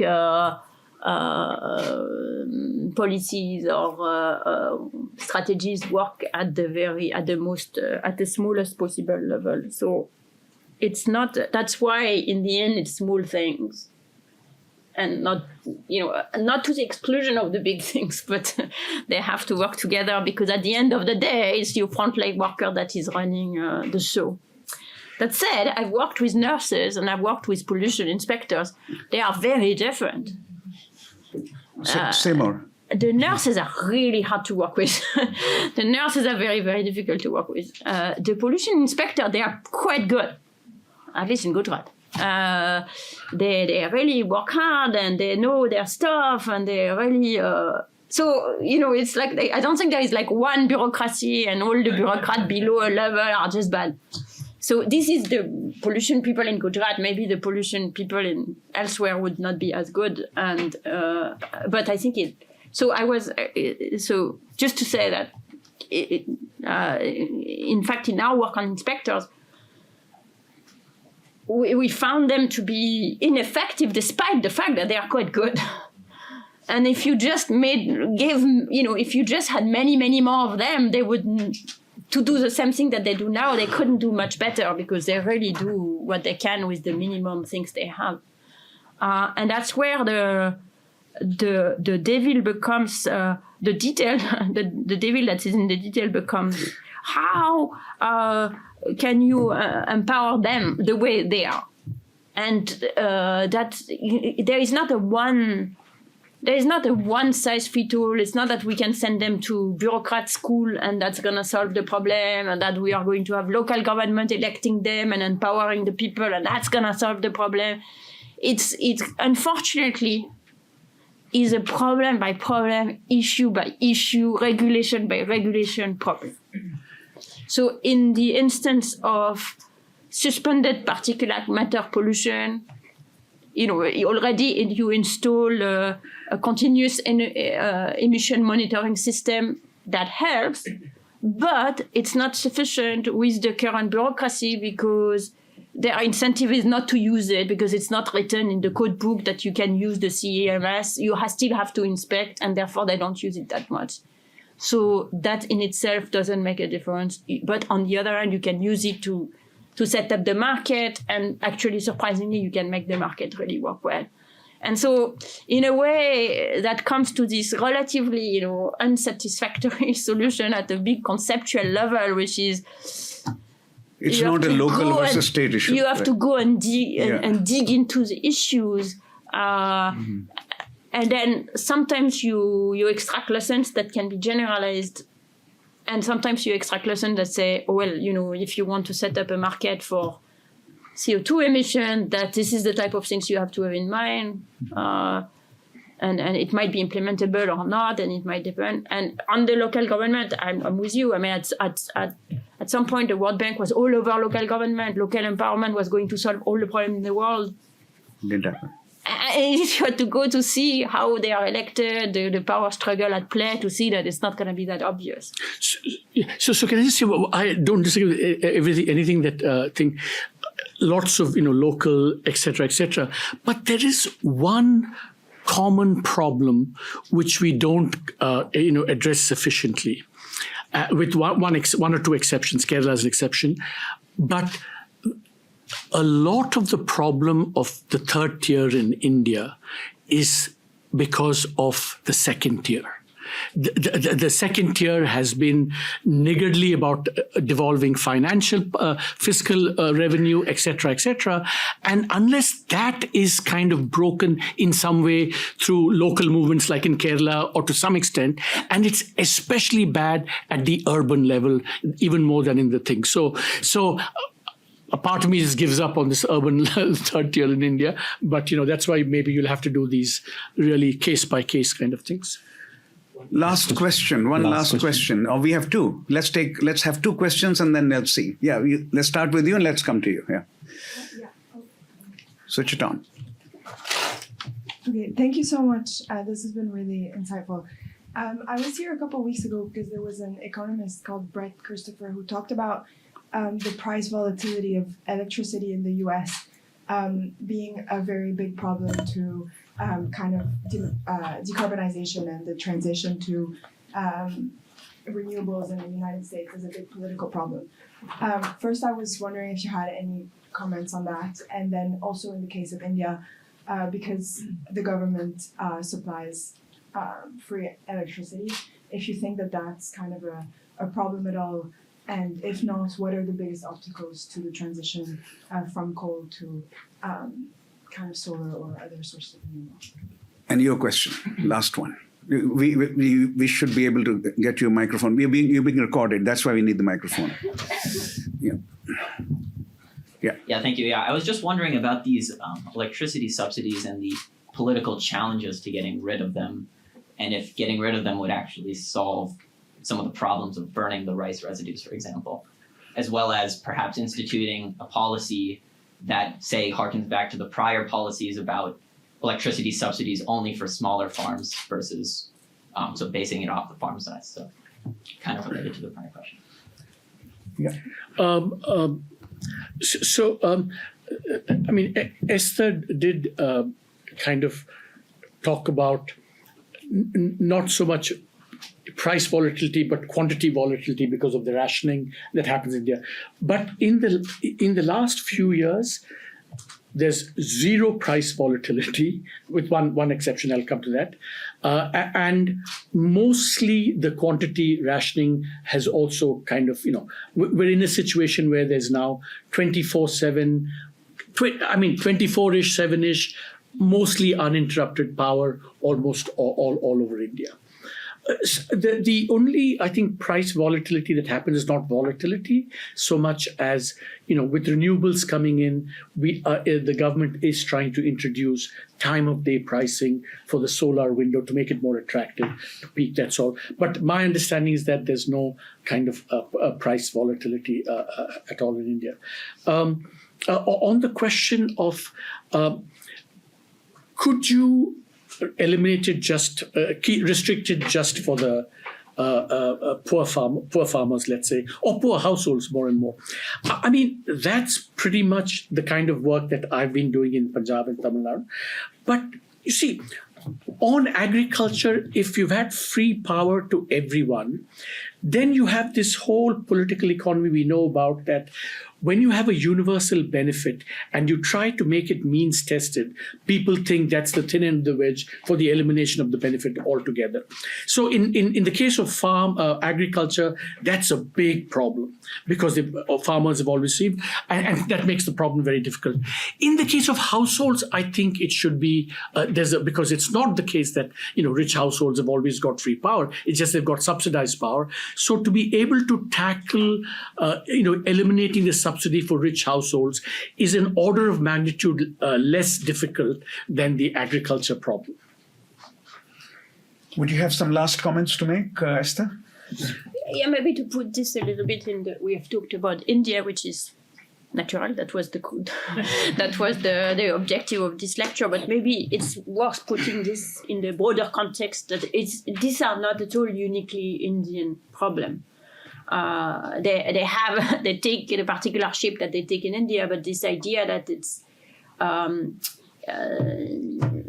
any policy that requires a redistribution that will lead to unequal burdens from some group to another, or to take away some benefits from some people is extraordinarily difficult to put in place. And the same issues of trust, the same issue of lack of interest for, in France we have this saying like I'm more interested in the end of the month than in the end of the world.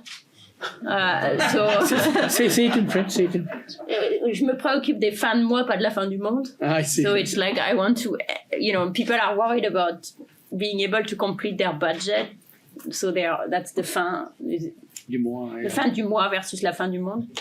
So this issue of fin du mois versus fin du monde, they are not uniquely Indian, obviously, and the same type of dynamics that you're finding in Indian politics, you're finding in the politics the world over, in the US, in Europe, in other poor countries, etc. So, especially with respect to agriculture, or even beyond that. Beyond that, with respect, but especially with respect to the environment, precisely because it has this, there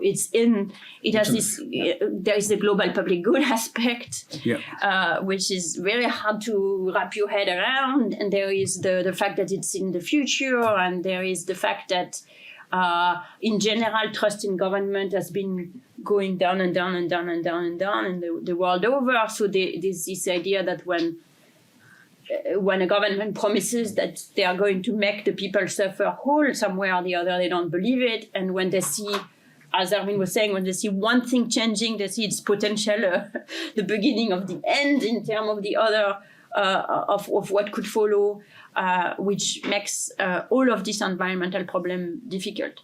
What I try to argue is that at least for India, both at the level of the country, but sometimes even at lower level, some of this might actually be, the politics might be a little bit easier to handle, which doesn't make necessarily the policy very easy to handle either, but at least that I think provides, in a sense, more hope, and therefore even more responsibility for coming up with action and solutions. And I agree with you that politics is also, it's also the job of politics to propose, not just to aggregate what people say.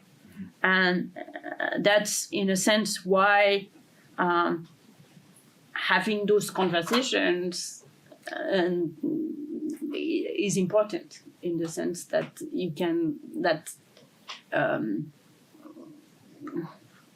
expecting that an environmental movement would emerge spontaneously, it could happen, it might happen, but I think it's unlikely. It would be prudent to try and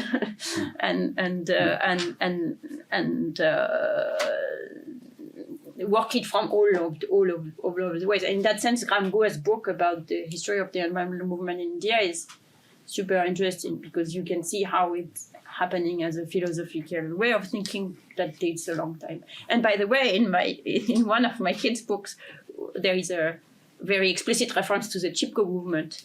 And one of the grandmother is, because there is they decide to cut the trees, and one kid is very troubled, and she goes see one of the old women in the village who tells her about the Chipko movement.